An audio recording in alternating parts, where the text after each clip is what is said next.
Hola, buenos días, buenas tardes, perdón, ¿cómo están todos? Espero que bien, ya van entrando de a poquito un montón de participantes.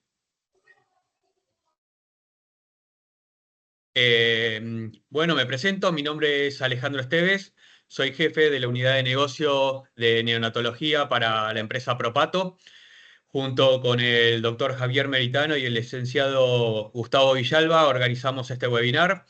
Esperemos que lo disfruten, que les sea de utilidad.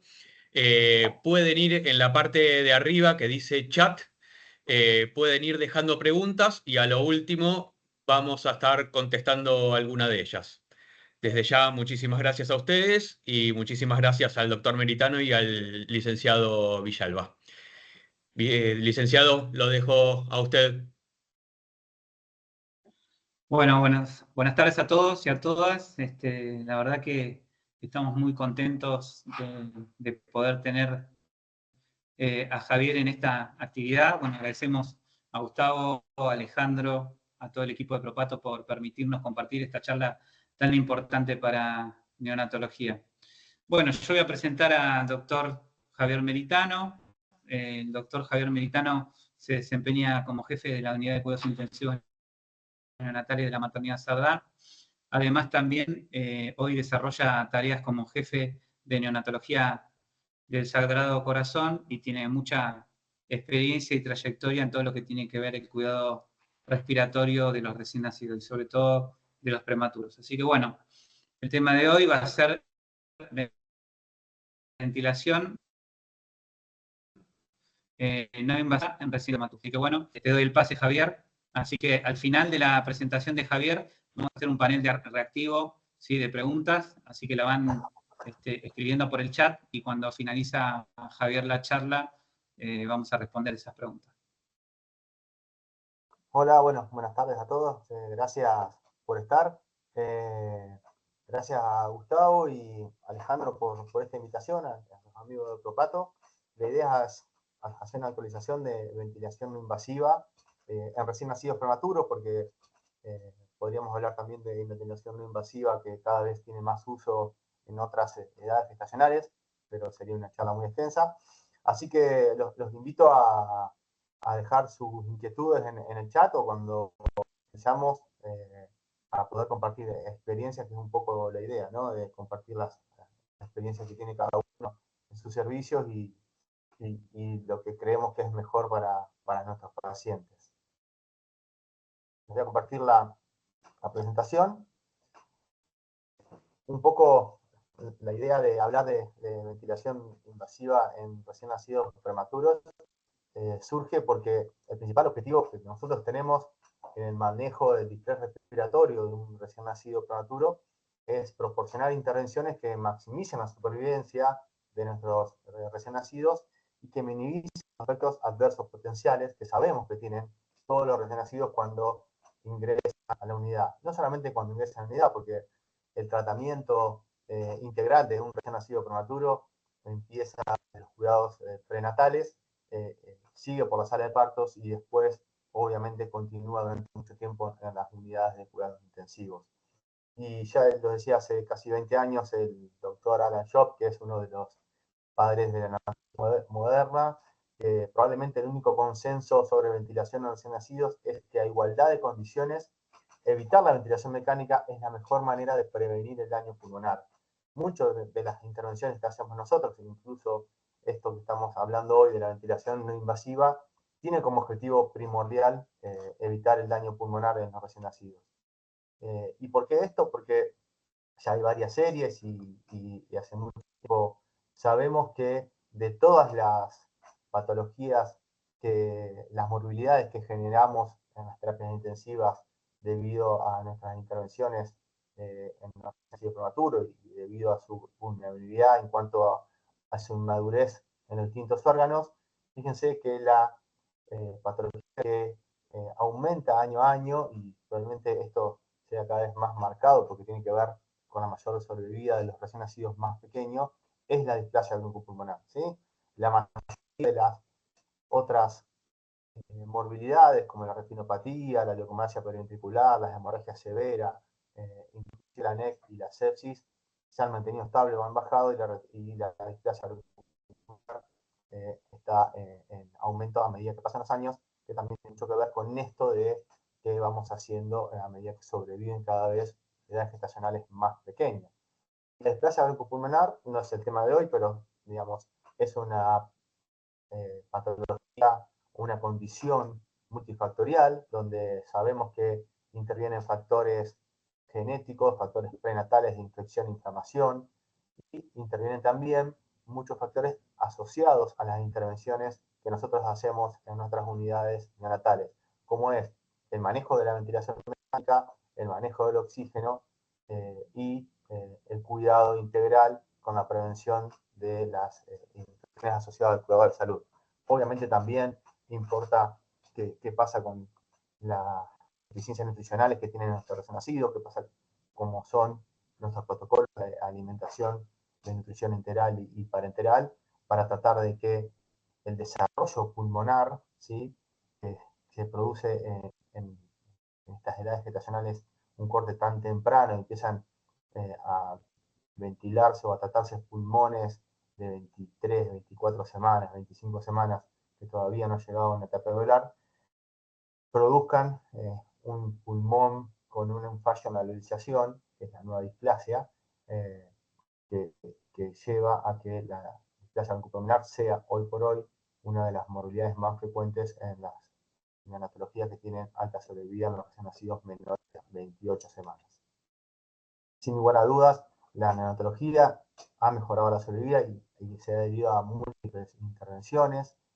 Fíjense que a lo largo de los años las intervenciones han ido bajando la mortalidad neonatal notoriamente a nivel mundial, y una de las primeras intervenciones que aparece ya en los años 70 es la posibilidad de intervenir a través de presión positiva a través de Javier, Javier, sí, Javier, sí, no está pasando la presentación.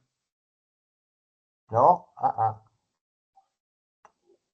La comparto de vuelta, a ver. ¿Ahí la ven? ¿Ahí pasa? Sí, Ahora sí, sí, ahora pasa, sí. Bueno, la dejo así.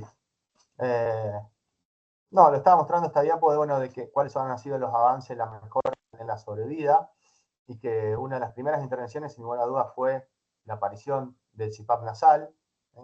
Después aparecieron los respiradores, y sin lugar a dudas el gran impacto en la mejoría de la sobrevida de los recién nacidos fue en la década del 80, casi 90, con la aparición del surfactante y el uso de los corticoides antinatales, ¿sí? Fíjense que todas estas intervenciones han ido mejorando la forma de la atención del recién nacido, y sin ninguna duda esto ha ayudado a que la sobrevida en los recién nacidos más pequeños sea cada vez más alta.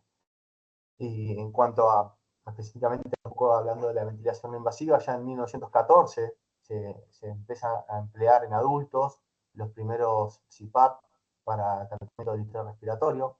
En el 68, Harrison y colaboradores, que eran fisiólogos, descubren por qué se producía el quejido respiratorio en los neonatos, y que eso fisiológicamente significaba que los recién nacidos iban al colapso porque se iban quedando sin capacidad respiratoria funcional. Y en 1971, el doctor Gregory, que era un anestesista, empieza a utilizar CPAP, el famoso CPAP burbuja, en neonatos con distrés respiratorio, mejorando la evolución del distrés respiratorio y mejorando la sobrevida, ¿sí?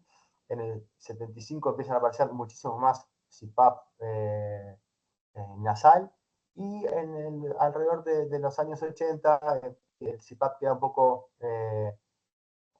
tapado por la aparición de los ventiladores. Bueno, a través de distintos estudios y lo que podemos saber específicamente de algunos casos específicos, como el caso de Colombia, hay un resurgimiento de los últimos 15, 20 años, donde se vuelve a valorar el empleo de la ventilación no invasiva, ayudado también por algunos estudios como el de hipercapnia permisiva, donde uno puede permitirse a veces un poco más altas que de las fisiológicas para evitar el daño pulmonar. Sin lugar a dudas, una de las publicaciones que empiezan a cambiar alrededor del año 2000 las prácticas es esta publicación donde se ve que en el hospital de Columbia, ¿sí?, hay una notoria diferencia con otros centros, ¿no?, donde hay un mayor uso de CPAP y poca ventilación mecánica, y la displasia notoriamente es más baja sin afectar la mortalidad. Y este grupo, liderado por un fisiólogo respiratorio, un kinesiólogo respiratorio que se llama Wong, tenía una política muy agresiva de CPAP de sala de partos y CPAP en la unidad, tratando de realizar que el chico no reciba ventilación mecánica, y un poco el mundo empezó a mirar, bueno, qué está pasando en las unidades como la de Columbia y unidades como las europeas y de Australia y Nueva Zelanda, donde seguían ventilando más con CPAP que con ventilación mecánica. Empezó a mirar esto como ejemplo de que la no intervención o una intervención menos invasiva produce mejores resultados en cuanto a displasia broncopulmonar sin afectar, digamos, las otras morbilidades. Y empezaron a surgir muchos estudios, ¿sí? Algunos de todos ustedes lo conocen, el COIN, el SUPPORT, el CURPAP, donde empezaban a comparar qué pasaba con esto de usar ventilación invasiva versus ventilación no invasiva y la displasia broncopulmonar, y los metaanálisis de estos estudios que empezaban a sumar pacientes y enrolaban bastante pacientes, empezaban a dar que esto favorecía al grupo CPAP con un número de 35. O sea, cada 35 chicos que se ponían CPAP evitaba una ventilación mecánica. Entonces, un poco uno tiene que pensar que la ventilación invasiva es algo que tenemos que trabajarla, que tenemos que profesarla, que tenemos que tratar de que todos nuestros compañeros y las distintas unidades empiecen a utilizarla cada vez más, porque evidentemente tiene un efecto muy favorable en nuestros recién nacidos. Y cuando hablamos de ventilación no invasiva, como definición, es un soporte respiratorio que no atraviesa la glotis, o sea, no tenemos un acceso endotraqueal. Y lo que básicamente hace es lograr una insuflación pulmonar óptima, evitando, ¿sí?, el barotrauma, el volutrauma, el heteractotrauma, el biotrauma, que produce la invasión de la vía aérea, ¿sí?, que sucede cuando ponemos un tubo. Entonces, como objetivo de indicación principal, lo primero que tenemos que hacer es tratar de utilizar ventilación no invasiva, que esto lo que va a hacer es mejorar nuestra capacidad respiratoria funcional, prevenir el colapso, y nosotros lo vamos a emplear en distintas oportunidades en los recién nacidos. Sin lugar a dudas, en el distrés respiratorio recién nacido es una de las principales indicaciones, pero también lo vamos a usar para evitar los apneas prematuro, para tratarlas, y también para disminuir los días de ventilación mecánica al utilizarla como mecanismos de destete, ¿no? Entonces, la ventilación invasiva es una modalidad que cada vez va cobrando mayor difusión en las unidades, y aparte cada vez van apareciendo nuevos métodos y distintas modalidades que nos van ayudando y van perfeccionando la ventilación invasiva. Hay que acordarse que nosotros estamos trabajando en etapas muy tempranas del desarrollo del árbol bronquial. Fíjense que estamos alrededor de las 26 semanas, ¿sí?, donde 24 o 26 semanas ya empezamos a ventilar, donde casi no hay ni sacro ni alvéolos. Entonces tenemos que cuidar, ser extremadamente cuidadosos en el desarrollo de este pulmón, y tratar de producir el menor daño posible para que el desarrollo pulmonar sea lo más fisiológicamente adecuado, ¿sí? Sabiendo que todas las injurias que vamos produciendo desde el punto de vista ventilatorio o de otro punto de vista, infeccioso, tratamiento del ducto nutricional, tienen un alto impacto en el desarrollo de estos pulmones prematuros. Colin Morley, que es otro de los grandes fisiólogos respiratorios de la neonatología, siempre estudió y es uno de los defensores de la ventilación invasiva. Él dice que es uno de los tratamientos más eficaces en la medicina neonatal, y ahora vamos a ver algunos estudios que lideró el doctor Mulvey tratando de comprobar los beneficios de la ventilación invasiva. Lo que sí está claro, ¿sí?, que la mortalidad por distrés respiratorio, primero porque fíjense que la curva ha descendido notoriamente, primero obviamente por la aparición del surfactante alrededor de los años 80, pero después con la aparición de los respiradores, los corticoides prenatales, el concepto de ventilación gentil, de que tenemos que ventilar con el menor volumen posible para tratar de generar el menor volumen de trauma, sabiendo que lo que daña más es el volumen que la presión, últimamente utilizando cada vez más modalidades que nos permiten controlar o tener un volumen objetivo garantizado, con lo cual disminuimos el daño pulmonar. Esto ha hecho que la mortalidad por distrés disminuya. Y esto también ha sido acompañado, ¿sí?, sin lugar a dudas, por la disminución en las horas de ventilación mecánica en todos los grupos de los recién nacidos, tanto en los menores de 750 gramos como en los mayores de 750 gramos. O sea que el acompañamiento de la mejoría del tratamiento del distrés también tiene que ver con que en la mayoría de las unidades natales se han disminuido las horas de ventilación mecánica, ¿sí? No hay ninguna duda. Esto es algo más actualizado, una publicación del 2019, y fíjense cómo notoriamente crecen la utilización de BNI en las primeras 24 horas, como a medida que pasa el tiempo, ¿sí?, la displasia pulmonar tiende a disminuir, ¿sí?, no notoriamente, porque fíjense que en las curvas no son muy grandes los intervalos que tenemos, pero parecería ser que cuanto más BNI podemos utilizar, podríamos llegar a tener alguna disminución en el outcome displasia o muerte. ¿Y qué pasa en Latinoamérica, no? Porque también a veces uno se siente que las prácticas o lo que uno va leyendo viene de publicaciones europeas o publicaciones de Estados Unidos. Esta es una publicación donde engloba las unidades que están en la red CRUZ, que es una red donde hay unidades de Chile, Argentina, Uruguay, Paraguay, Perú, Bolivia y Brasil, y claramente se ve como en los últimos años, en los últimos 15 años, el uso de CPAP ha ido aumentando notoriamente. Entonces, eso también quiere decir que la ventilación convencional ha ido bajando, casi en una proporción como ha ido subiendo el CPAP.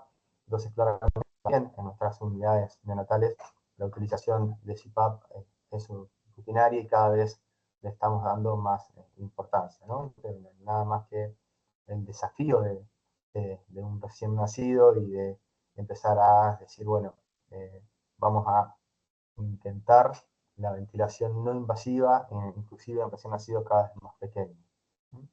Y a modo de repaso muy rápido, todos sabemos que fisiológicamente el CPAP lo que hace es aumentar el volumen pulmonar, aumentando la capacidad funcional, previniendo el colapso y sin ninguna duda mejorando la oxigenación. Esto hace que el pulmón tenga mejor distensibilidad y el trabajo respiratorio de recién nacido disminuya. Cuando uno pone un paciente bajo presión positiva al final de la aspiración, lo primero que va a hacer es que si está alejando se va a dejar de quejar, después va a empezar a lograr bajar la FIO2 y después el chico va a empezar a disminuir su frecuencia respiratoria.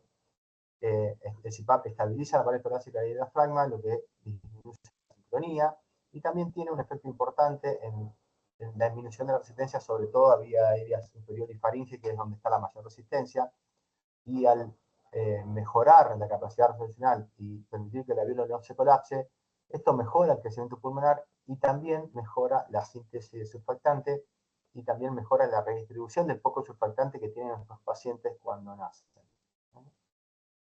Una de las cosas que también podemos causar con CPAP son algunos efectos secundarios que no queremos hacer. Uno es que nosotros le demos demasiada presión y empecemos a tener sobredistensión pulmonar, que tenga algún impacto sobre la presión intertorácica, o sea, que le demos la presión intertorácica y esto haga que tengamos menor retorno venoso, disminuya el gasto cardíaco y le baje, obviamente, la tensión arterial.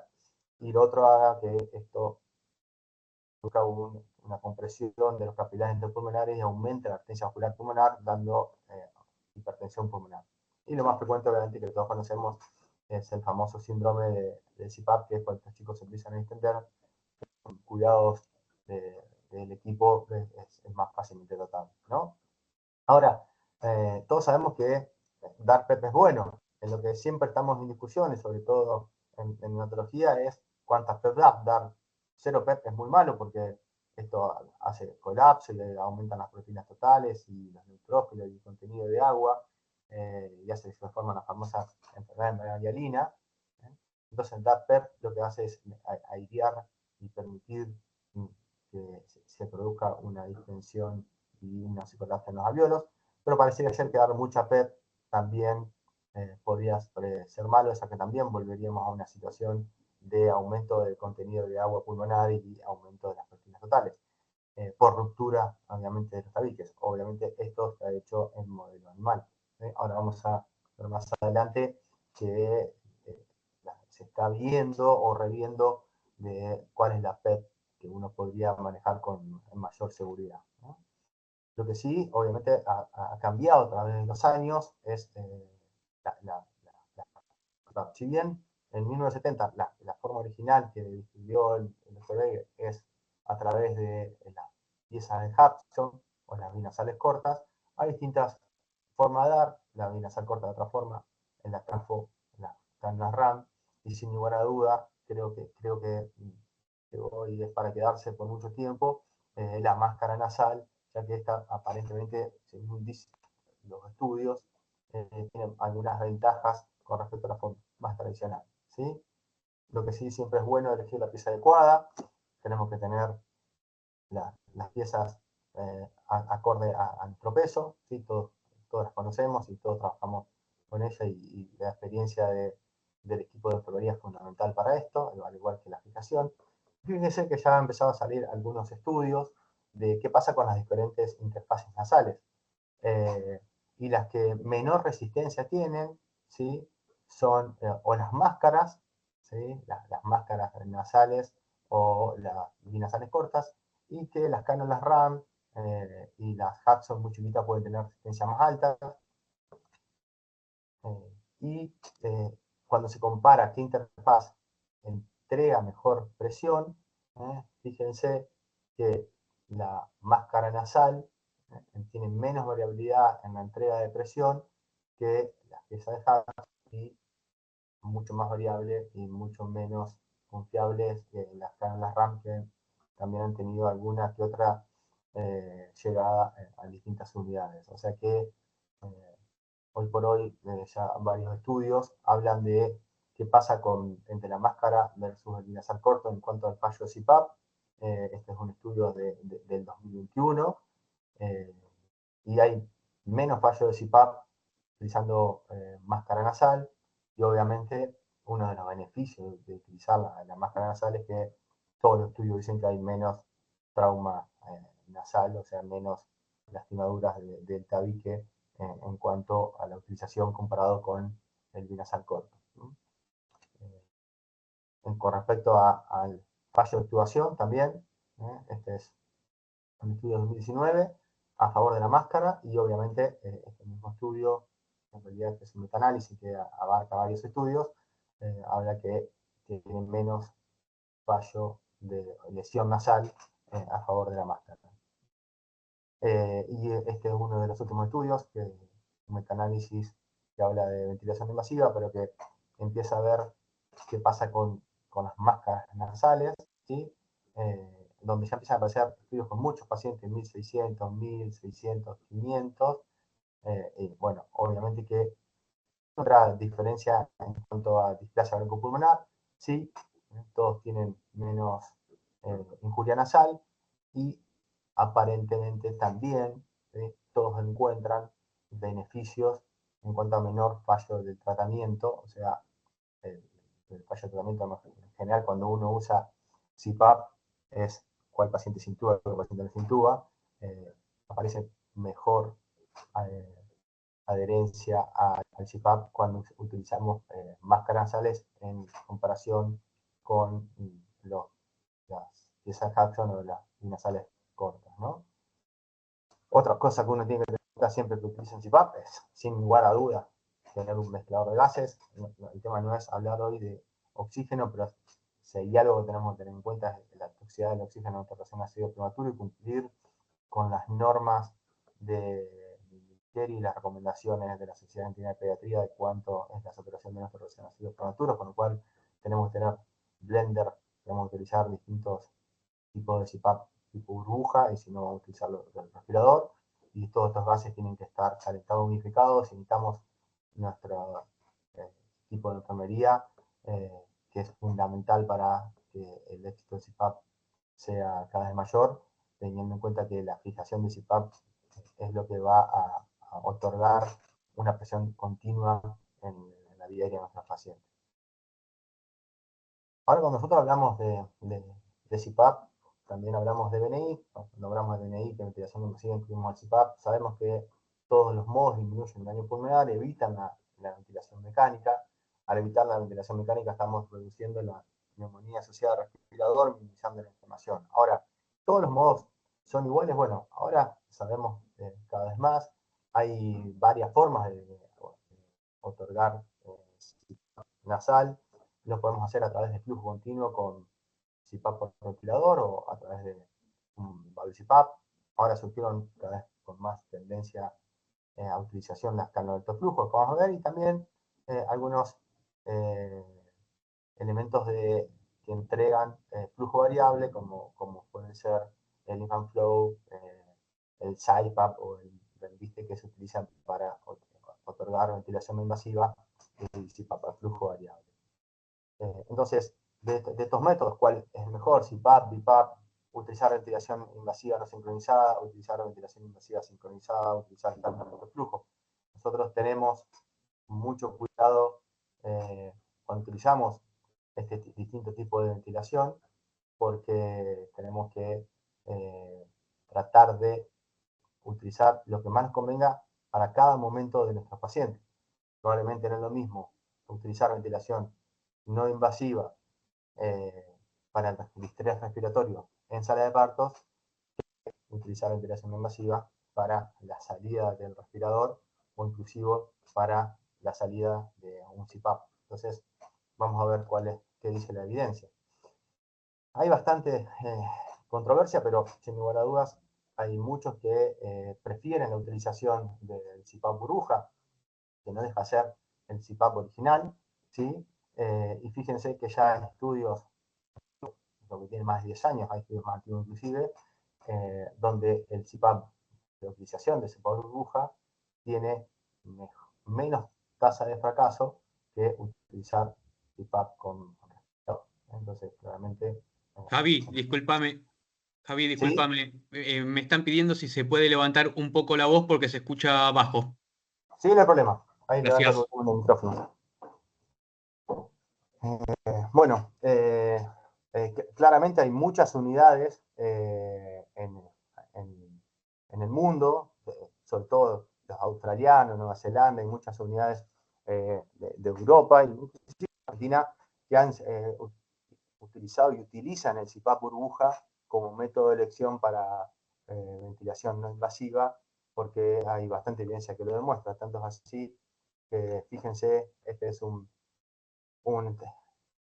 trabajo que hace un metaanálisis de varios estudios, que es del 2020, donde claramente se ve una evidencia a favor del CPAP burbuja en cuanto a el outcome primario, que es fallo de CPAP. O sea, muchos estudios a través de los últimos 10-15 años demuestran que la utilización del CPAP burbuja tiene beneficios en comparación con el CPAP respirador. Y esto tiene que ver con algunas teorías demostradas fisiológicamente en el laboratorio, que el CPAP burbuja, al producir una vibración constante, hace una variación en la amplitud de la presión entregada, símil a una alta frecuencia. Y esto haría que se recluten mejor los alvéolos y disminuya el trabajo respiratorio. con lo cual hay menor probabilidad de fallo de CPAP comparado con el CPAP de otra forma, ¿sí? Todos los CPAP tienen que tener tubuladoras flexibles y livianas. Acuérdense que nuestros recién nacidos están en una incubadora y tenemos que tener tubuladoras flexibles y livianas que no traccionen hacia atrás y hagan que se impacte el CPAP en la nariz del recién nacido. Obviamente con gases humidificados y calentados, con un adecuado control de la conservación de oxígeno. Tenemos que tener piezas nasales que sean fáciles de controlar y extraer para utilizarla, y obviamente que tengan baja resistencia y tamaño adecuado. Y lo que es fundamental, tenemos que tener una conducta y una normativa clara de cuál va a ser la fijación para que todo el equipo que trabaje pueda hacerla rutinariamente y esto permita tener mejor calidad en la entrega del CPAP y menor daño, ¿no? Generalmente nosotros usamos presiones entre 5 y 8 centímetros de agua, y el flujo necesario depende del sistema utilizado. Hay respiradores que nos piden el flujo, hay respiradores que uno pone el CPAP y le da el flujo que necesita para la presión que le estamos dando, y si vamos a usar CPAP burbuja, vamos a utilizar flujos alrededor de entre 7 y 10 litros por minuto. Ahora, si están por arriba de 8 centímetros de agua, ¿hay más riesgo del hemotórax? Esto es una discusión. Después vamos a ver el trabajo de Morley, que llegaba a presiones más altas, donde había un mayor riesgo de neumotórax, pero también la incorporación del surfactante de forma mínimamente invasiva probablemente tenga un impacto sobre esto y haga que pensemos en otras modalidades. Acá les voy a mostrar un estudio que se está realizando en estos momentos, que es un ensayo piloto multicéntrico en las menores a 29 semanas, que van a ser randomizados en dos grupos, los que no responden al tratamiento con el CPAP tradicional o los tubados de la ventilación mecánica invasiva con presiones respiratorias de las mayores. Estas los van a hacer, o sea, cuando el paciente esté con un CPAP tradicional y no responda, cuando lo llaman a tubar con una presión mayor a 10, le van a dar dos formas de presión positiva de forma más elevada. Fíjense, o le van a dar CPAP alto, entre 9 y 15 centímetros de agua, o le van a dar BNI muy alto. Fíjense que los esquemas de tratamiento, si van a usar CPAP, es de 9 a 15, o lo van a ir titulando, y si van a usar BNI, esto va a ser randomizado, van a empezar con 13 de PIP, 7 de PEP, y van a llegar a valores tan altos como 25 y 10, impensados hoy por hoy para cualquiera de nuestras unidades estos números. Pero bueno, esto quiere decir que por empezar, hay gente que lo está estudiando, hay gente que está pensando que por ahí presiones más altas hacen que nuestros pacientes permanezcan en presión en ventilación no invasiva, disminuyendo probablemente el daño pulmonar. Vamos a ver qué nos dan. Esto es un estudio que se está realizando en este momento. Probablemente ya para fines de año, pero el año que viene ya tengamos algunos resultados. Lo que sí es fundamental es que nosotros monitoricemos a nuestros pacientes que están en CPAP, lo rotemos, les cambiemos el circuito y obviamente que estén sin ninguna duda con una citometría permanente. Y las indicaciones más básicas del CPAP, digamos, siempre son, digamos, dificultad respiratoria aguda, para post-obtubación, para apneas obstructivas. Obviamente no vamos a darle a un paciente con tracomalacia por una parálisis diafragmática ningún tipo de ventilación no invasiva. Siempre hay que recordar esta vieja diapositiva que ha dado vuelta por toda Argentina, que en los pacientes menores de 1 kilo tendríamos que empezar a pensar primero que el chico nos dice que probemos con CPAP, que probablemente se le va a ir mejor, ¿no? Vamos a ver algunos trabajos de dificultad respiratoria. Lo que es importante acá es que cuanto más temprano se inicie el tratamiento, mejor capacidad respiratoria funcional y mejor menor tendencia al colapso. Esto permite estabilizar el alveolo y promover la liberación y síntesis de surfactante. Tanto así que la administración de CPAP en sala de parto es una de las recomendaciones del ILCOR y de las recomendaciones del manual de RCP en los recién nacidos. Para todos los recién nacidos que respiran espontáneamente y que requieren asistencia respiratoria, utilizar CPAP en lugar de intubación es una asistencia razonable, ¿sí? Tanto así que 4 ensayos clínicos y un metaanálisis mostraron reducción del resultado de combinación de muerto y displasia al utilizar tratamiento con CPAP en comparación con intubación. en menores de 30 semanas. Entonces, esto es fundamental y para eso tenemos que tener los elementos para administrar CPAP en sala de partos. Podemos utilizar una bolsa autoinflable con válvula de PEP, que por ahí es lo menos recomendable. Es más fácil tener elementos que nos den CPAP más seguro y estable, como puede ser el reanimador empezante que todos conocemos, o el SafeT, que también es similar al reanimador empezante y que nos permite dar presiones controladas, tanto de PEP como de PIM, y FIO2 regulables. O sea que cada vez tenemos más elementos que nos permiten comenzar tempranamente, desde el momento del nacimiento, a otorgar ventilación invasiva, con lo cual nuestros recién nacidos se verían rápidamente con una ventaja de evitar el colapso, mejorar la capacidad respiratoria funcional y por lo menos empezar a distribuir el que tiene para mejorar el distrés respiratorio. Los primeros trabajos de CPAP que marcaron tendencia, como el de Gregory, digamos, tenían la particularidad de que eran pacientes más grandes, ¿sí? Mayores a 34 semanas, y todavía no había corticoides prenatales, pero tenían sin ninguna duda efectos comprobados que mejoran en la FIO2, en la disminución de la mortalidad y de las fallas respiratorias. Sí, obviamente no había informes a largo plazo ni de desarrollo, pero sin duda fue uno de los grandes impactos. ¿Sí? Otro de los estudios también que lo había comentado era el del doctor Morley, que 30 años después de haber publicado lo del CPAP de Gregory, Morley randomiza 600 recién nacidos muy chiquitos, entre 25 y 28 semanas, comparando CPAP o tubo con ventilación, ¿sí? Otorgando PEP hasta de 8 de los recién nacidos necesitaban CPAP, y esto demostró que había menos días de ventilación mecánica en el grupo CPAP, si bien, ¿sí? Como se puede ver, había un aumento de los neumotórax en el grupo CPAP versus en el grupo que recibía tubo endotraqueal. Evidentemente, la utilización de surfactante no invasivo cambia un poco el curso de este trabajo, o por lo menos el curso de que pensar que los recién nacidos que tengan un aumento en su FIO2 o un aumento en su presión y no puede dar surfactante no invasivo, probablemente tenga menos chances de requerir ventilación mecánica y menos chances de tener escapes de aire.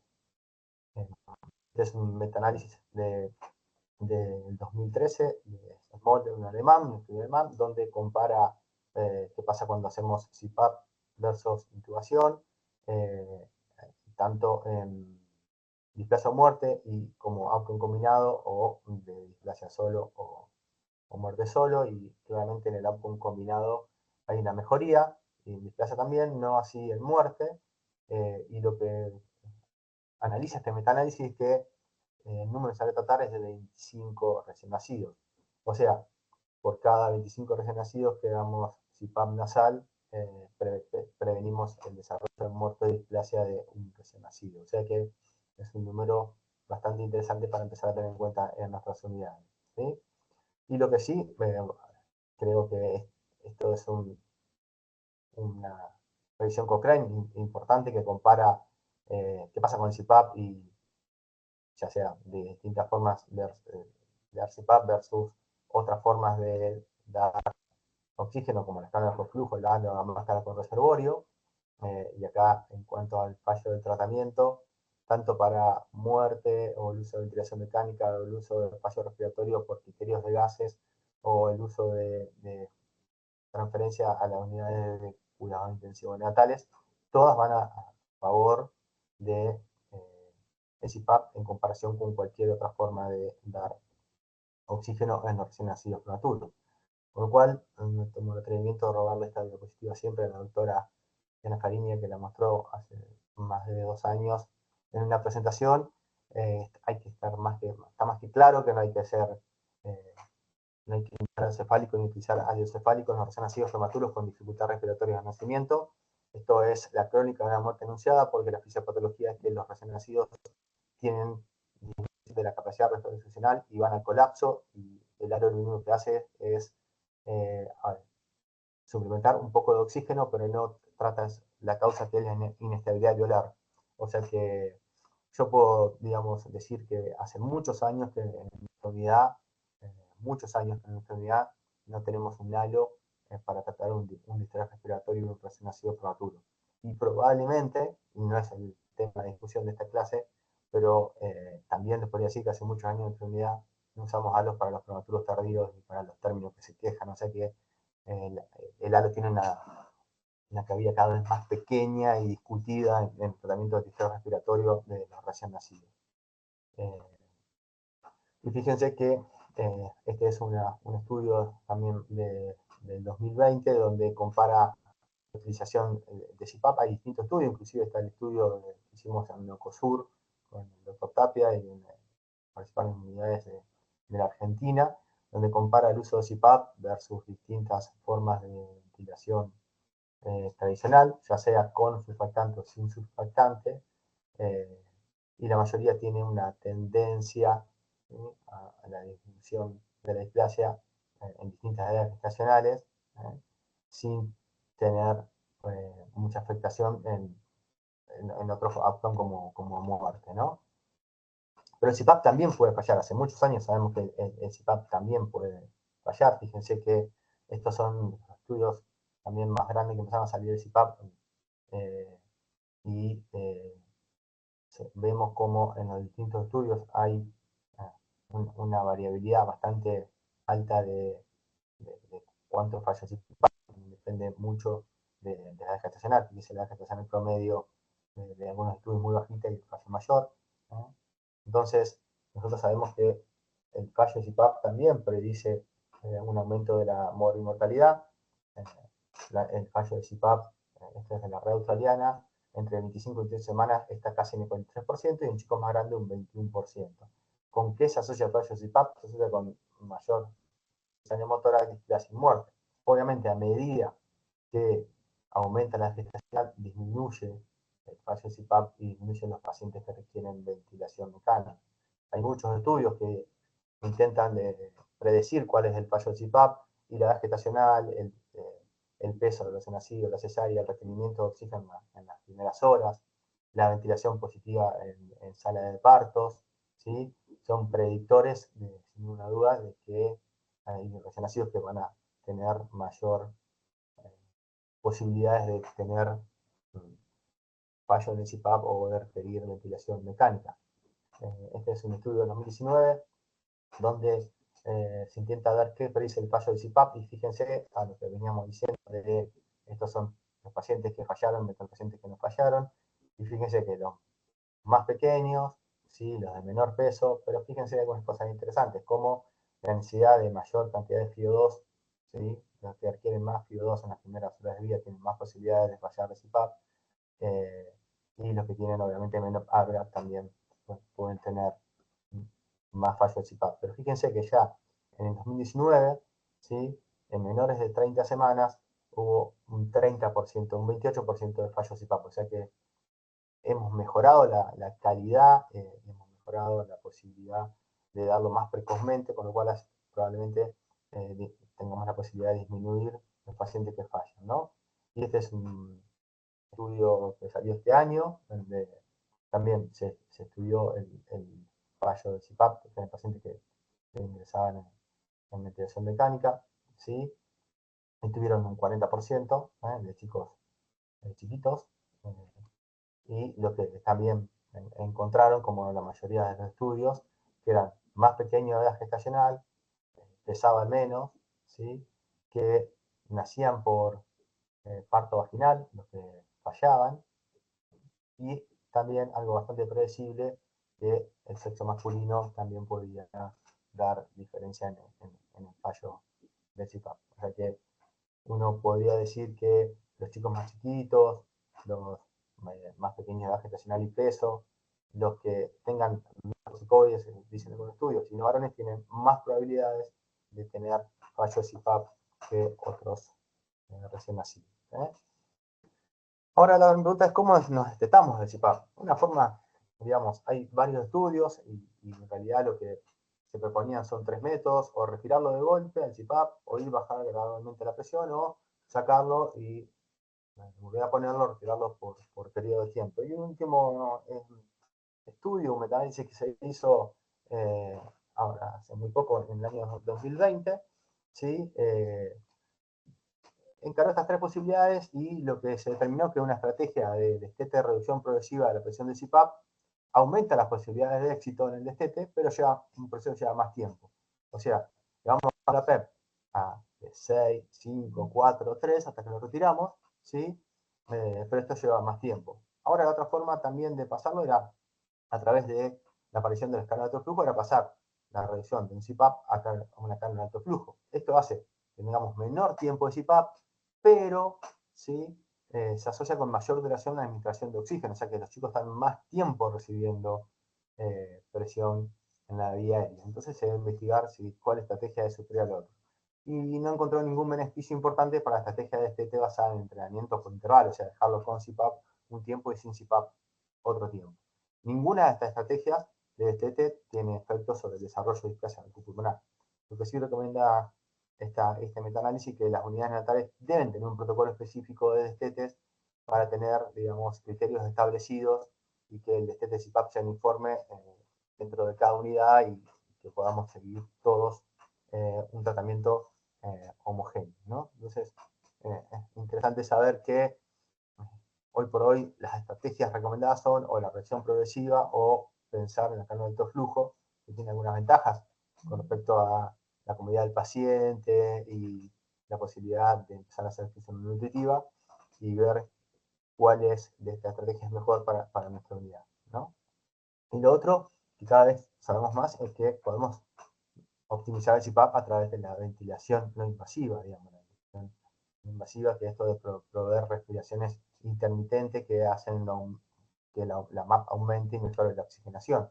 Y también que hay distintos sistemas de dar ventilación no invasiva, que lo podemos hacer sincronizado o no sincronizado, también lo podemos hacer con el respirador, que también tenemos distintos, hoy por hoy, elementos que también permiten dar ventilación no invasiva solamente. En el 2013 Alan Short describió, o por lo menos recomendó cuáles eran los settings iniciales para ventilación invasiva, tanto para el tratamiento del distrés inicial o para soporte post-extubación. Y lo que recomiendan los dos es dar 2 a 4 centímetros de PIN por arriba de lo que estábamos utilizando en ventilación mecánica o lo que estábamos utilizando en ventilación a presión positiva para obtener hasta pacientes estables. Utilizar PEP, generalmente, como siempre decimos, entre 4 y 6 por ahora, y tiempos un poco más largos, desde 0,40 o 0,45 hasta 0,5, y frecuencias más altas si es tratamiento inicial o más bajas si es soporte post-extubación. La idea también de la ventilación no invasiva es tratar de, obviamente, disminuir el ingreso a ventilación mecánica. Y ahora, de la ventilación no invasiva, nosotros podemos hacerlo de la forma sincronizada, ¿sí? Donde claramente las respiraciones de recién nacidos se sincronizan con el respirador, o no sincronizadas. Lo que sabemos que sin sincronía, ¿sí? Solo el 30% están sincronizadas, ¿sí? Estos estudios que se hacen con electromiograma diafragmático transcutáneo, y lo que intenta ver es cuántas de las respiraciones que da el respirador están realmente sincronizadas, y fíjense que hay asincronía inspiratoria en un 70%, casi igual que expiratoria. Entonces la efectividad probablemente sea porque estemos dando mayor MAP, y en esto también se basan un poco los estudios de dar más presión para aumentar la presión media de la vía aérea y mejorar, optimizar la ventilación invasiva. Este es un estudio también nuevo del 2023, donde compara ventilación invasiva como soporte primario, comparado con distintas formas de ventilación, inclusive canal de alto flujo, CPAP, BiPAP, ¿sí? Con respirador o nasal. Fíjense, hay dos estudios, uno de 2016 y uno de 2020, y en general no hay diferencia en mortalidad en displasia, salvo en este estudio, ¿sí? no hay diferencia en displasia, sí hay alguna diferencia en algunos de los estudios en cuanto a la necesidad de ventilación mecánica o el fallo de tratamiento. Pero fíjense cómo este mismo estudio compara ventilación no invasiva con otros métodos, ¿sí?, para técnicas de post-extubación, con cánula de alto flujo, con CPAP de forma sincronizada o BiPAP, inclusive con ventilación nasal de alta frecuencia. Son los mismos estudios con muchos recién nacidos, porque son 4.000 casi recién nacidos y 1.500. Y acá claramente, comparado con cánula de alto flujo, le va mejor a la ventilación no invasiva, igual que comparado con la posibilidad de ventilación mecánica nuevamente o el fallo de tratamiento. Que es una modalidad que uno podría implementar como estrategia de sacada de respiradores de los recién nacidos, sobre todo los nacidos menores a 28 semanas que tienen mayor posibilidad de reingresar al respirador. Y el CPAP no deja de tener complicaciones. Sabemos que las complicaciones más frecuentes son la distensión abdominal, escape de aires y obviamente las más visibles son las lesiones del tabique que pueden ir de un solo eritema hasta graves necrosis. Pero esto, por suerte, en la mayoría de las unidades ha disminuido notoriamente, ya que tenemos un cuidado cada vez mejor de enfermería y de todo el equipo, y la fijación y la revisión de los pacientes se hace frecuentemente, con lo cual hoy por hoy estas lesiones graves ya por suerte no se ven, pero hay que tener mucho cuidado. Obviamente que el CPAP fracasa, dijimos, ¿cuáles son los parámetros de fracaso del CPAP? Bueno, eso se puede ver y uno puede tomarlo de distintas formas. Obviamente, en los chicos que hacen apnea y bradicardia o en los que tienen dificultad respiratoria progresiva, no hay ninguna duda.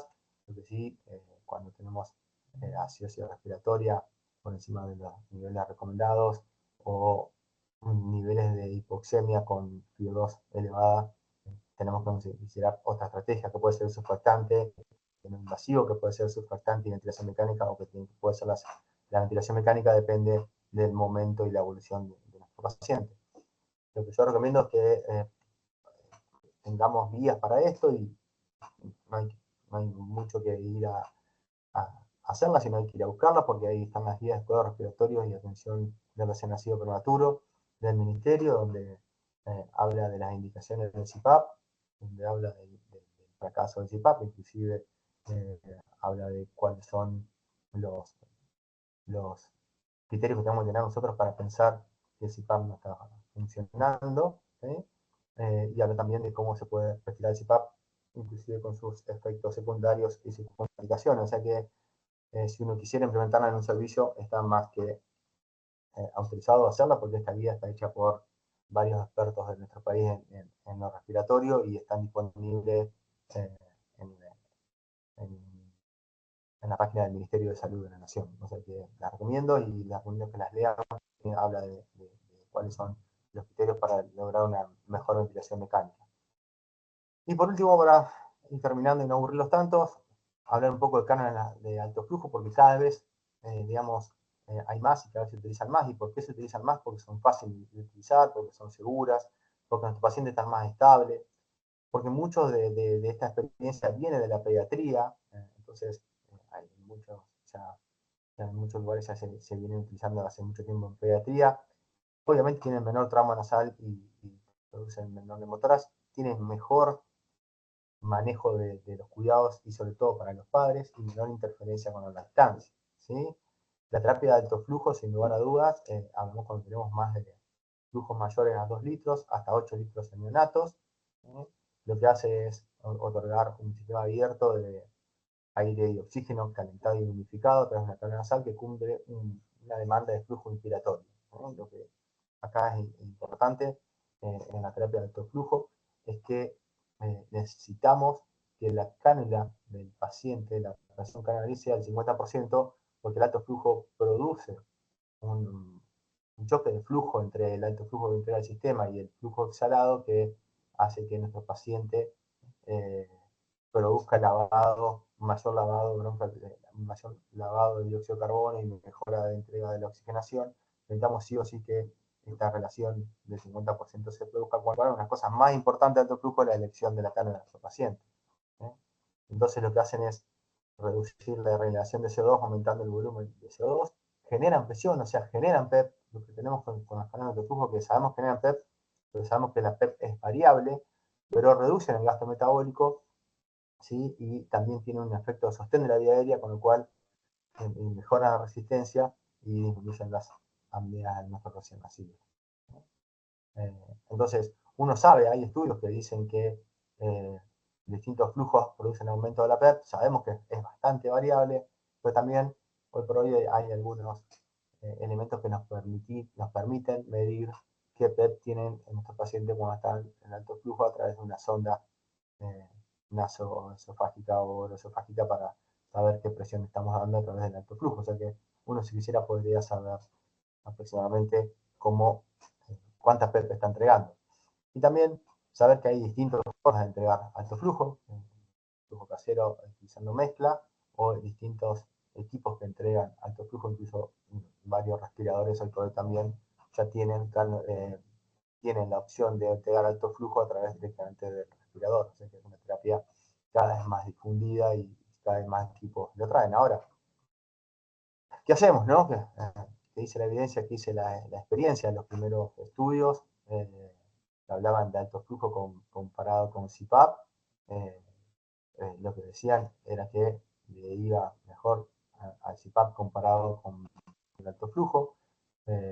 Entonces, las primeras revistas Cochrane dicen que no hay pruebas suficientes para establecer la seguridad y eficacia del alto flujo como forma de asistencia respiratoria en prematuros, pero que cuando se usa después de la extubación, ¿sí? Hay que tener cuidado porque puede estar asociada con una tasa más alta de reintubación. Se decía que había que hacer más ensayos clínicos.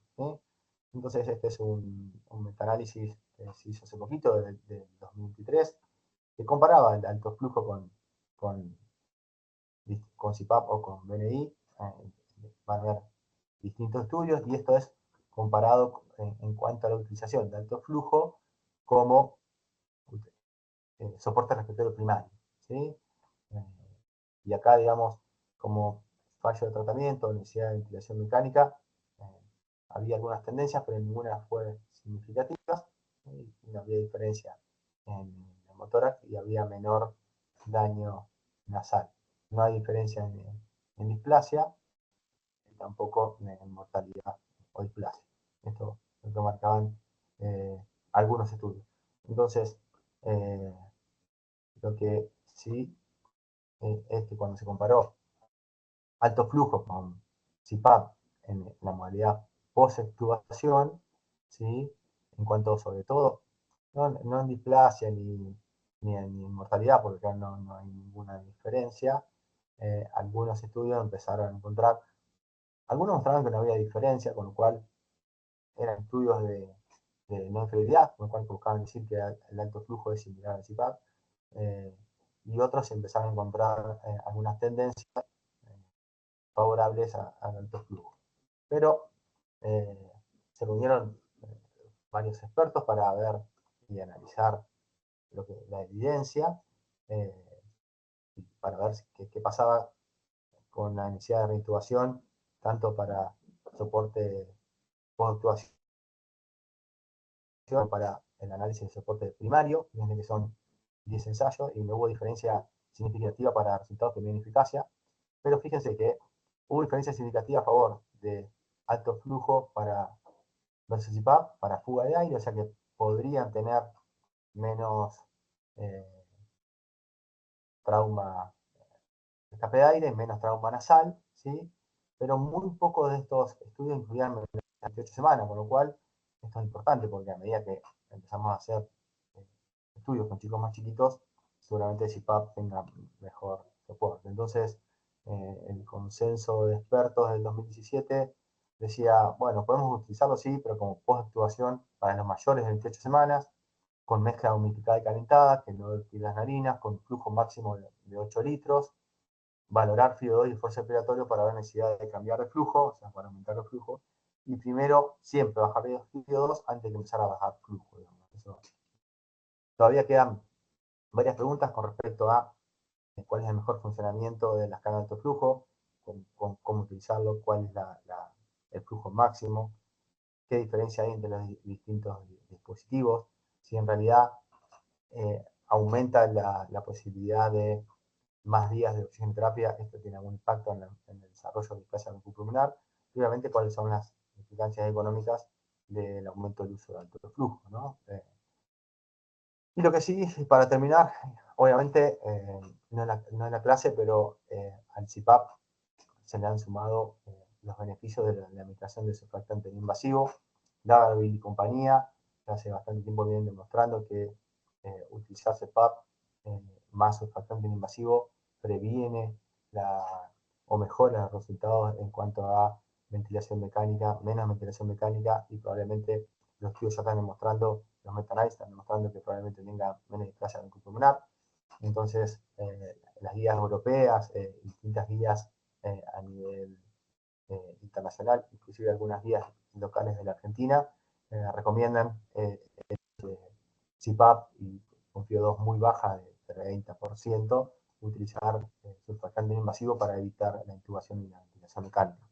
Y también ya hay algunos estudios que demuestran que cuanto menos ventilemos a los recién nacidos que sacamos del respirador, también nos va mejor. Entonces, otra de las cosas que empiezan a utilizarse es el soporte de alta frecuencia en forma no invasiva, ¿sí?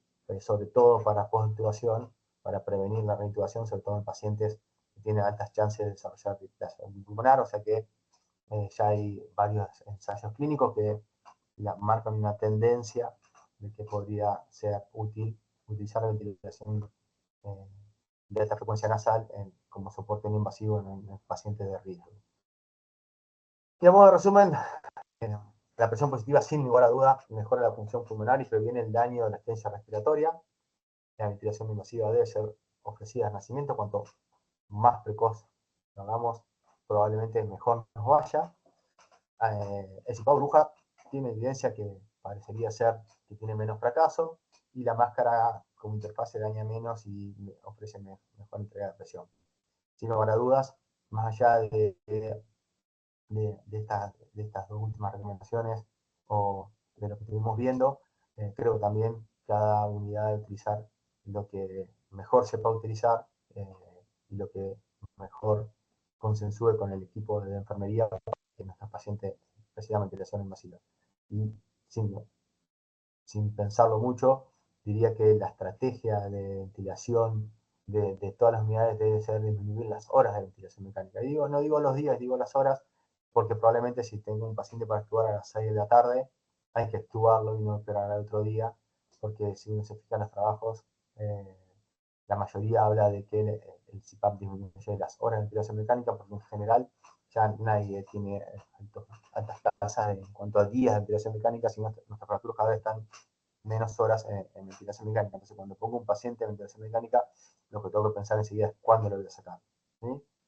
Quiero agradecer de nuevo a nuestros amigos de Propato por la invitación, a Gustavo Villalba, y como nuestro pensador estrella, si buscamos resultados distintos, no hagamos siempre lo mismo. Entonces la idea es hacer consensos y empezar a utilizar estrategias de ventilación invasiva en la unidad. Esto probablemente sea dificultoso y nos traiga algunos dolores de cabeza al principio, pero no hay ninguna duda, y la evidencia así lo dice, que es lo más beneficioso para nuestros recién nacidos. Excelente, Javier. Muchísimas gracias. Gustavo Villalba, no sé si estabas por ahí como para pasarle las preguntas que fueron haciendo. Sí, bueno, en primer lugar, bueno, como dijo Javier, agradecer el apoyo de Propato por este webinar. Sabemos que hay mucho por hacer con respecto al tema de la oxigenoterapia no invasiva. Javier sabe mucho de esto, ha escrito varios artículos acá en nuestro país. También estamos contentos del público que se ha sostenido durante toda la presentación, Javier, muy buena, muy completa, sobre todo muy actualizada. Tenemos colegas de todas partes del país, de Bolivia, Colombia, también de Sudamérica. Bueno, una de las preguntas, Javier, que te paso, si tenemos alguna experiencia utilizando tubo mononasal o nasofaringio como método para proporcionar CPAP, si podrías hacer mención sobre algo de esto que claramente ya lo hemos superado, ¿no? Todas estas metodologías. Nosotros hace muchos años, puede delatar nuestra edad, pero hace más de 20 años, cuando todavía no teníamos los elementos, utilizábamos el tubo mononasal o nasofaringio, cortábamos los tubos y por una sola nariz le dábamos CPAP a través del respirador. Esto es un método que se podría utilizar en los lugares donde uno no tiene otro elemento, pero obviamente es mucho más casero, requiere mediciones y cortar un tubo, y toda la presión, a veces la presión que estamos dando por una narina también parte de ella sale por la otra narina, o sea que de los estudios comparativos es el método menos efectivo, digamos, pero hace mucho no se utiliza porque inclusive las piezas que se utilizan en CPAP, las binasales cortas, están al alcance de todos y a nivel de costo no deben ser muchas diferencias una pieza binasal corta y un tubo endotraqueal. Digamos, para unidades de segundo nivel, digamos, donde haya prematuros más grandes, uno podría utilizarla, pero yo recomendaría, o lo que dice la mayoría de las recomendaciones, que uno tendría que poder tener una pieza Hudson y utilizar CPAP burbuja, que es muy efectivo, digamos, y es de bajo costo comparado con un respirador. Bueno, te paso otra preguntita. ¿A partir de qué estacional se está utilizando el CAFO? Nosotros, digamos, lo que dicen las recomendaciones es no utilizar CAFO en edades gestacionales para tratar menores a 32 semanas para tratamiento inicial del distrés. O sea, cuando el chico está en sala de partos y tiene dificultad respiratoria, utilizamos CPAP. ¿En quiénes utilizamos las CAFO?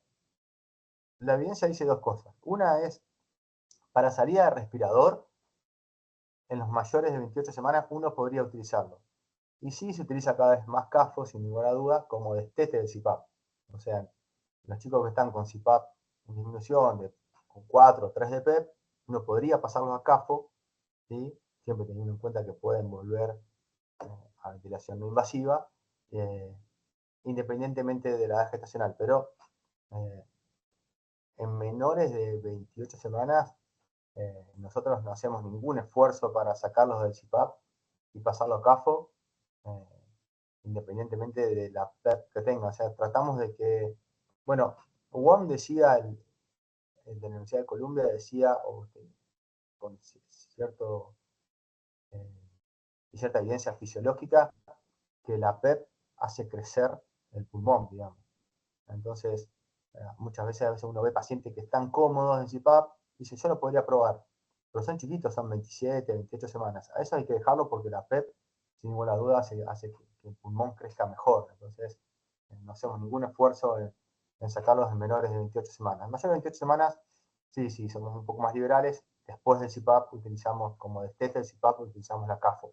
Sobre todo por esto que todos ven que es más fácil para los padres, para la enfermería, inclusive para establecer el vínculo y la lactancia, es más fácil tenerlos en CAFO.